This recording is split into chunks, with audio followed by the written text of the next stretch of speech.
Hello guys, good morning. আমরা আজকে নৈহাটির উদ্দেশ্যে রওনা হয়েছি। আমার সাথে অপূর্ব আছে, ঠিক আছে? তোমরা সবাই চেনো বা চিনে যাবে। আমার সাথে অপূর্ব থাকবে, প্রত্যেকটা ভিডিওতেই মোটামুটিও থাকবে। আর আমরা আজকে চলেছি হচ্ছে নৈহাটির উদ্দেশ্যে। নৈহাটির উদ্দেশ্যে কেন বলবো, আমরা দর্শন করতে চলেছি বড় মাকে। হ্যাঁ হ্যাঁ, চলো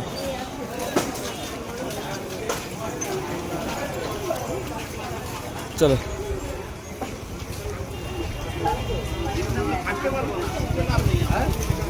তো আমরা এখন বড় মার কাছে এসেছি।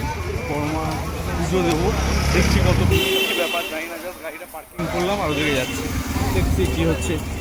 চলো। গাড়ি পার্কিং করে হাঁটতে হাঁটতে আমরা বড় মা মায়ের মন্দিরের সামনে চলে এসেছি। আর এখানে এসে দেখছিলাম যে ভিড়টা কেমন আছে। দেখলাম যে আজকে সোমবার, ভিড় সেরকম নেই। সেই জন্য আমরা একটা ডালার দোকান দেখছিলাম যেখানে ফুল, প্রসাদ এগুলো পাবো। আমরা চলে এসেছি বড় মার এখানে পুজো দিতে, তোমরা সবাই জানো। তারপর আমরা চলে এসেছি ঠিক বড় মার মন্দিরটার বাঁ দিক ডান দিক করে একটি দোকান আছে যেখানে আমরা চপ্পলও রাখতে পারবো এবং ঠাকুরের ডালাও নিতে পারবো। আর এটা হচ্ছে শুভম।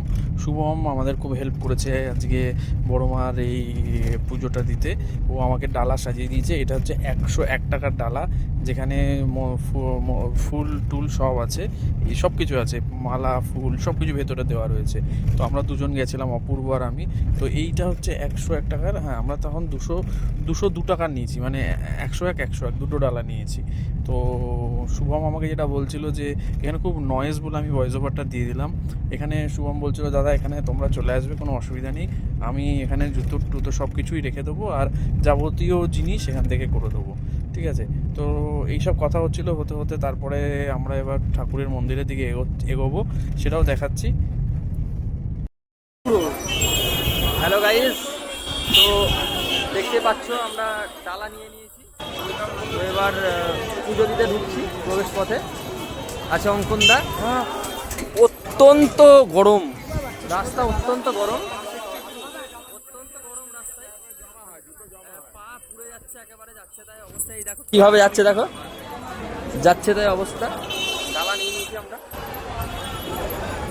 এই যে ডালা। চলো, আচ্ছা আমার কাছে আছে, চলো না।